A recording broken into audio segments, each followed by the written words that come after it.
আপনার বাড়ির কালচার, আপনার ঘরের কালচার, আপনার ঘরে একটা টেলিভিশন থাকতেই পারে।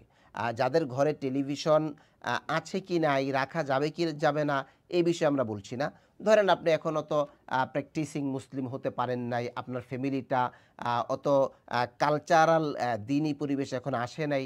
আপনি আপনার একটা সন্তানকে হাফেজ বানিয়েছেন, পাশাপাশি তাকে আলেম বানানোর নিয়ত করেছেন। এটা আপনার একটা ধর্মীয় অনুভূতির জায়গা, আপনার একটা ভালো লাগার জায়গা থেকে আপনি করছেন।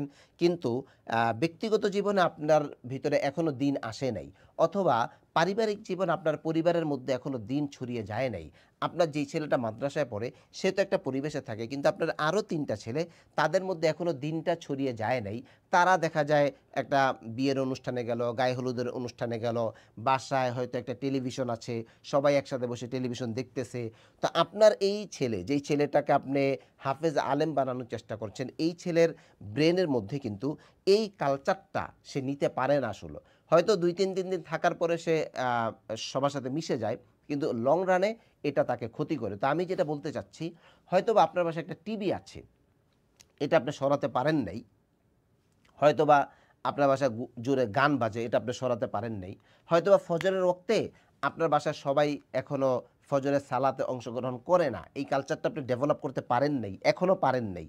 হয়তো ভবিষ্যতে পারবেন, অবশ্যই আপনি দিনদার। এজন্যই আপনি আপনার সন্তানকে আলেম বানানোর নিয়ত করেছেন। তো যেই বিষয়গুলো আমি বললাম, যদি এগুলো এখনো আপনার কার্যকর হয়ে না থাকে, এই বাচ্চাটা যেই কয়েকটা দিন প্রতিষ্ঠানে থাকবে, আল্লাহর হস্তে এই কয়েকটা দিন বাসার টেলিভিশন বন্ধ রাখুন। এই কয়েকটা দিন সবাই মিলে জামাতে নামাজ পড়ার ব্যবস্থা করুন।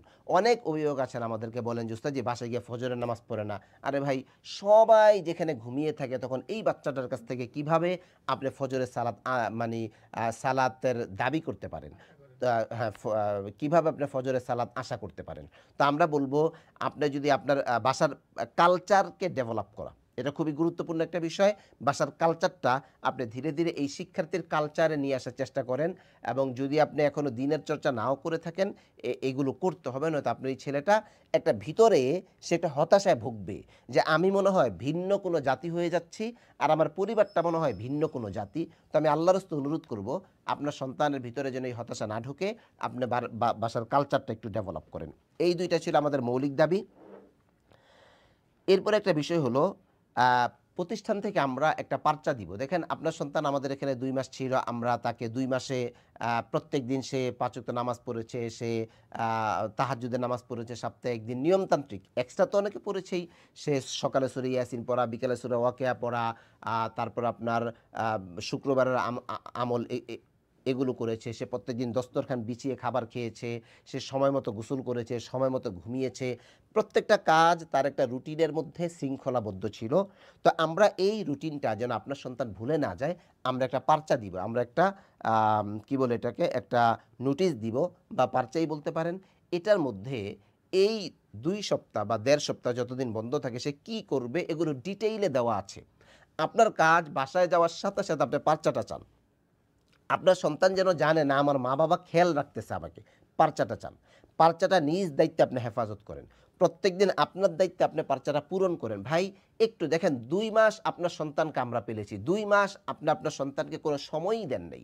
এখন এই ১৫ টা দিন যদি আপনি আপনার সন্তানকে সময় না দেন, ১৫ টা দিন যদি আপনি আপনার সন্তানকে টেক কেয়ার না করতে পারেন, তাহলে কিভাবে আশা করতে পারি যে আমার সন্তান আব্দুল কাদের জিলানী হবে? কিভাবে আশা করতে পারি যে আমার সন্তান সৈয়দ আবুল হাসান আলী নেদবী হবে?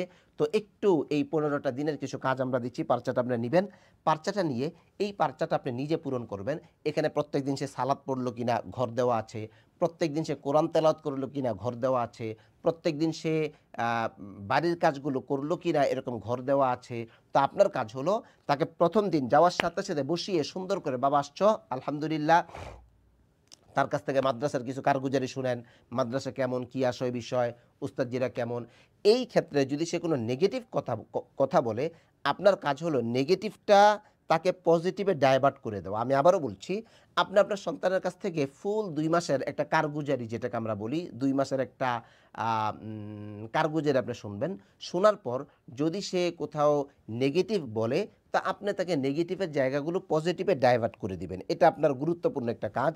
তো এরপরে পার্চাটা নেওয়ার পর আপনি নিজে পার্চাটার ব্যাপারে তাকে সতর্ক করে দেন, দেখো তোমার এই পার্চাটা কিন্তু পূরণ করতে হবে, তুমি এভাবে এভাবে চলবে, আমরা তোমাকে সাপোর্ট দিব, প্রয়োজনে আমরাও তোমার সাথে এভাবে চলবো। দৈনিক এক পারা তোমার কোরআন মাজিদ পড়ার কথা।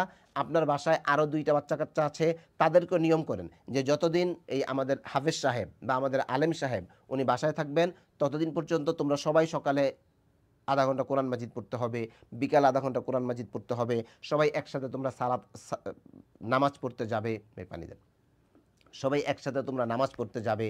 এই বিষয়টা আপনি বাসায় তাকে এই বাচ্চাটা আপনি নিজে তত্ত্বাবধান করাবেন। এক, মাদ্রাসা থেকে আপনি নিজ দায়িত্বে তাকে নিয়ে যাবেন। ভুলেও দেখেন অনেক সময় এমন হয় বাচ্চারা এখন তার একটু বড় হয়েছে, 14, 15, 16 বছর বয়স, কেউ 7-এ 8-এ পড়ে, তো এমন হয় যে ওরা মাদ্রাসা থেকে গিয়েছে তো অনেক জায়গায় গিয়ে ঘুরতেছে। এই ভুলটা যেন ভুলেও না হয়। আপনি নিজ দায়িত্বে অভিভাবক হিসেবে মাদ্রাসা থেকে নিজে এসে বন্ধের তারিখে নিয়ে যাবেন এবং খোলার তারিখে আপনি নিজে এসে পৌঁছিয়ে দিবেন। যদি একান্ত কেউ নিতে না পারেন, আপনার সন্তান মাদ্রাসা ছুটি হওয়ার পর ডাইরেক্ট যেন বাসায় চলে যায়, এইটা আপনি নিশ্চিত করতে হবে।